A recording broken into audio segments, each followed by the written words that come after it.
Got another question for you. Have you ever lost hope? Like, not all at once. It could have been that too, but just sometimes you slowly, it just starts fading away. Like something you believed in for a long time, even maybe since you were a little kid.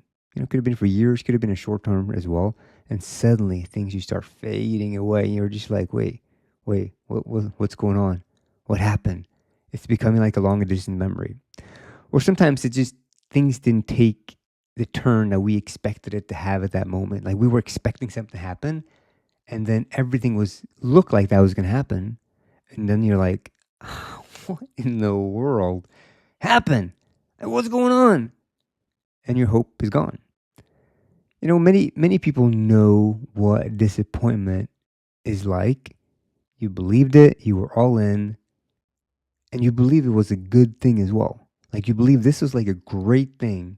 Maybe you're in a church and you're going to start some program, whatever, and you're like, you know what, this is going to be great, or it's going to be great for your family or your work, like a business, whatever it might be. But then everything changes, and what you imagined is not happening, at least the way you thought it would. So I always like to go back to the Bible, and the Bible talks about two people who were walking through a very similar moment. And two disciples of Jesus were standing or walking on this road, on the road to Emmaus, you may have heard before, leading to this village. So they're on their way walking by themselves, just the two of them. And this happened like literally just a few days after Jesus had been crucified on a cross. Like literally nailed to a cross in front of their eyes and died. Like they believe Jesus was the guy who's going to change everything. Which he did, but it looked a little bit different. But their hopes had been completely shattered because they thought he was going to come triumphantly as like a king to just restore everything and to rule. And of course, they were in the cool, some cool kids, right? They were part of the group with him, hanging out with him. They were close to him. So of course, they would be a part of that. So they had all these expectations, all these dreams probably that they've thought about and talked about for a long time. Be like, hey, this is it. This is the Messiah that we waited for so long. And finally, we're going to be free from the Romans' rule and all these different things and all the burdens that the Pharisees were putting on them. We're like, yeah, this is going to be amazing. And then Jesus gets killed on a cross in front of your eyes. Like their hopes had to have been like completely shattered. They had to be just devastated because now he was gone. The one that they're like, this is the guy. So as they walked, I'm sure they talked about everything that happened. And I'm sure they weren't very excited. They were probably devastated, confused, disappointed. And they're like trying to make sense. Like, what in the world happened? What happened? Then some random stranger joins them on the road. They didn't recognize who it was. But it was Jesus. Now he's walking right next with them. They're talking with them. They're having a conversation. And in Luke, it says, this is in Luke 24:31. It says, Luke writes, then their eyes were opened and they recognized him and he disappeared from their sight. Boom. And it's like, as soon as they recognized him, he's gone. I always wonder, like, how in the world could you walk next to Jesus? You spent obviously a lot of time with him. Could have been months, weeks, years. And then suddenly, and you meet him a few days after he'd been killed. So you've been with him recently, but you don't recognize him. But it does say that their eyes were open. So who knows how that, maybe Jesus did that. He just kind of made it so they couldn't recognize him. Or maybe he had the beard. I mean, like maybe it was covered up because the sun or the wind, like it rained. Who knows what it was, right? They just were not anticipating that being Jesus. That's for sure. So for some reason, whether it was like, God did that on purpose so they wouldn't recognize it, it's they just did not see him. They didn't know who they were walking with. So as they walked together, Jesus was listening to them. He's asking them questions. He's allowing them to tell their perspective, their story. So I'm sure they're talking about their confusion, like their just massive disappointment, and be like, dude, what happened? And then Jesus slowly just starts explaining scriptures to them. And they knew the scriptures.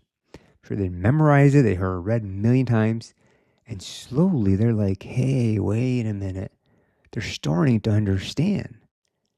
Their hearts are waking up again. And later, because later they would say something very, very beautiful. They said that their hearts were burning from within as he spoke. As Jesus spoke, something inside of them that had been there before, that they knew very well from the previous times that hung out with him, and when he was talking, it came back. Like that hope was coming back as Jesus opened Scripture and explained why these things had happened. So from the beginning, I always go back to the beginning because we've got to understand, put it in context. In the beginning, we were created in the image of God for fellowship, relationship with him. People often forget that. We focus on like, well, Jesus died on the cross, and all those things are very, very true. We need forgiveness of sins and all that stuff. But it's good to go back sometimes to be like, well, how did this happen? So we can have a better understanding of it. We were created for a relationship, but sometimes life just becomes confusing. What happened with Adam and Eve? And we see how they sinned and the effects of that. And because of that, we don't always understand what God is doing. We're like, wait, we can't see that big macro point of view. And because of that, our hope begins to fade. But the story of these guys on the road to Emmaus reminds of us of something very, very beautiful. It's more like quiet and subtle, but it's actually very, very beautiful when you kind of step out of it. Because in these situations, Jesus really is closer than what you and I realize. Like, even when we don't recognize it, we recognize him, slowly our understanding and our eyes are being opened to what's really going on because he is there and he is revealing himself to us. We just can't see it. It's not on his end, it's on our end. Many people walk through life like those guys on the road to Emmaus. We have different seasons, different times in our life where nothing makes sense, like nothing whatsoever. It just looks different and you're starting to lose hope. And these moments just feel that hope is just so far gone. Like you've lost all form of hope. But then this story just shows that Jesus does something. He doesn't wait for you to become a certain way or for you to find him. Like he comes alongside you and is like, you know what? I'm going to meet you where you are at right now. I'm not going to wait for you to figure your life out or whatever, all kind of stuff. He's like, in your confusion, in your place, where you're at right now, with no hope, shattered dreams, I'm going to walk beside you. And I'm going to slowly start revealing more and more and more of the big picture of what he is doing. He does it through understanding. He does it through his presence. He does it through friends, through family, through different circumstances. Where you get to the point where you're like, I am not alone. Like you're not alone, I'm not alone.